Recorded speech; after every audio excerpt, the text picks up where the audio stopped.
Hey, this is Ivan Hardcastle with Castle Therapy. I wanted to do a follow-up video talking about dyslexia, and I had been talking about how children with dyslexia often have challenges with left and right discrimination. It's hard for them to tell the left side of the body from the right side of the body, and then that is also shown in how they are seeing and perceiving what they see. And so here's some helpful tips. This is something that I've been using to help with children with dyslexia and those who have trouble with left and right discrimination.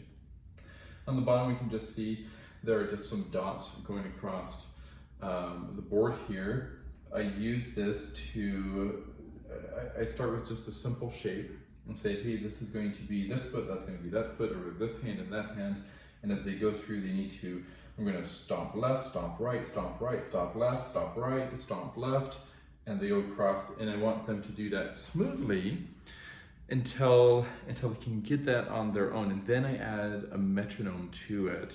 I set the metronome for 64 beats per minute.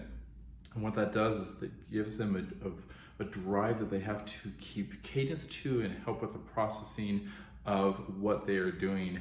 I let them rest every other beat so that it's plunk, plunk, plunk, plunk, action, rest, stomp, wait,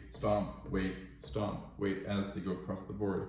And of course, we can progress through colors, we can progress through symbols, we can add hand gestures to foot stomps, and then here we go. All I have up here are lines and a circle attached to the line.